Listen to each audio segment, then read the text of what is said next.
ना पूछो जमाने से हमारी क्या कहानी है, ना पूछो जमाने से हमारी क्या कहानी है।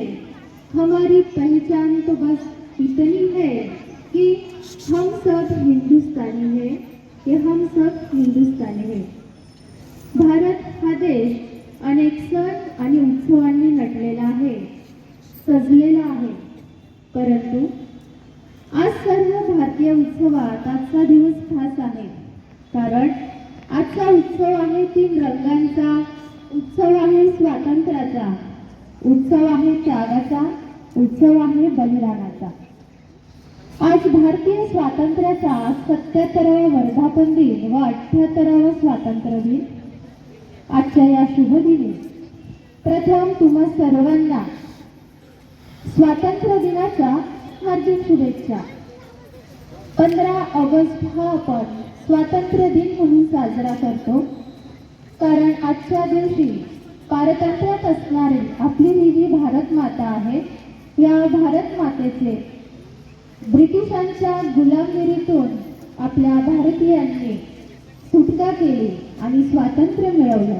हे मिळवलेले जे स्वातंत्र्य होते ते म्हणजे त्या तात्कालीन काळातील एक राजकीय गरज होती असं नव्हतं, तर भारताला जे हे स्वातंत्र्य मिळवून दिलेलं आहे ती आजच्या नागरिकांची नैतिक व सामाजिक जबाबदारी देखील आहे। आणि आज हे स्वातंत्र्य टिकवून ठेवणं हे आपल्या सगळ्यांचं आद्य कर्तव्य आहे। 200 वर्षांच्या अखंड अशा लढ्यानंतर भारत मातेला स्वातंत्र्य मिळालं।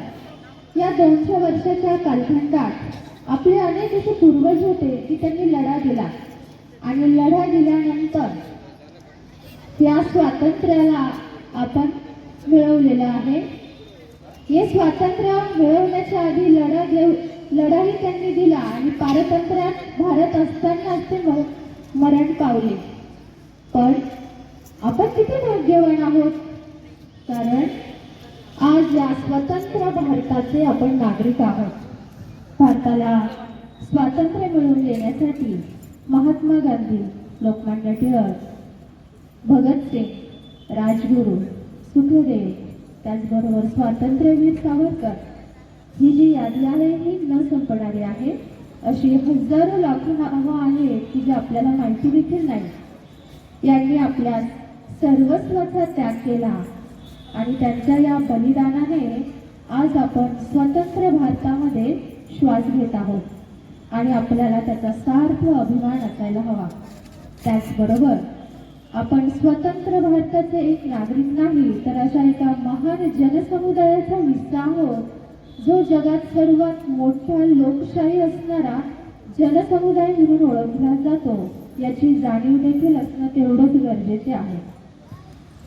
अनेक क्रांतिकारकांनी आपल्या तारुण्यात भारत मातेसाठी बलिदान दिले आणि हे बलिदान देताना त्यांच्या ओठांवर शब्द होते, नब्ज जमती गई, सांस थमती गई, फिर भी बढ़ते कदम को न रुकने दिया, कट गए सर हमारे तो कुछ गम नहीं, सर हिमालय का ना हमने कटने दिया, मरते मरते रहा बाकफन साथियों, अब तुम्हारे हवाले वतन साथियों।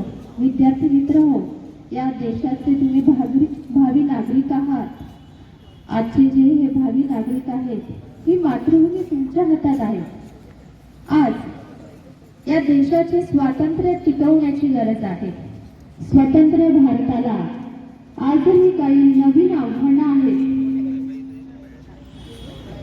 आणि ही सगळी आव्हानं प्रत्येकाच्या कुटुंबात, परिसरात आहेत। उदाहरणार्थ सोशल मीडिया, मोबाईलचा अतिवापर, बोथट विचार, सहकार्याचा अभाव, अशी नावजून भरपूर अशी आव्हानं आहेत। आणि ही आव्हानं फक्त सरकारी योजना राबवून जाणार नाही, तर त्यासाठी आपल्या सगळ्यांना एक जबाबदार पालक, एक जबाबदार शिक्षक बनावं लागेल।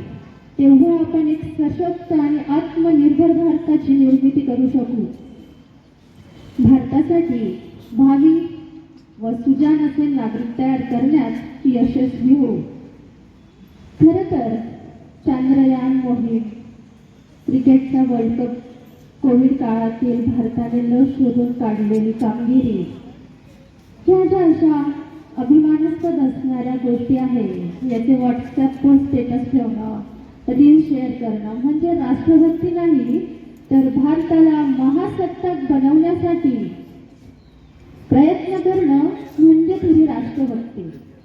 भारतात शिक्षण घेणे आणि दुसऱ्या देशात जाऊन नोकरी करणं, तिथे भारतीय आहे हे अभिमानाने सांगणं ही देशभक्ती नाही, तर प्रत्येकाने प्रामाणिकपणे आपल्या देशातील नियमांचं पालन करणं, देशाला परिपूर्ण राष्ट्र बनवण्यासाठी हातभार लावणे ही आपली जबाबदारी आहे हे समजून घेणं म्हणजे तरी राष्ट्रभक्ती होय. आज भारत हे जगातील सर्वात मोठे विविधता असणारे लोकशाही राष्ट्र आहे. कृषी क्षेत्रापासून ते औद्योगिकीकरणापर्यंत आपण जगातील प्रगत देशाच्या रांगेत उभे आहोत. आपला देश प्रगतीपथावर पुढे जात आहे आणि भारत हा महासत्तेच्या दिशेने वाटचाल करत आहे. आपल्या देशात स्वच्छ, हरित, सुरक्षित आणि प्रगतिशील राष्ट्र बनवण्यासाठी आपण सगळ्यांनी एकत्र येऊन काम करूया. चला नवीन भारत घडूया, जिथे सर्वांच्या स्वप्नांना पंख असतील, सर्वांच्या संधी समान असतील आणि सर्वांचा विकास हा समान असेल. म्हणून म्हणावेसे वाटते की डौलाने फडकतो तिरंगा, डौलाने फडकतो तिरंगा, मनामनास देतो स्फूर्ती. डौलाने फडकतो तिरंगा, मनामनास देतो स्फूर्ती. अवघ्या विश्वात गाजत राहील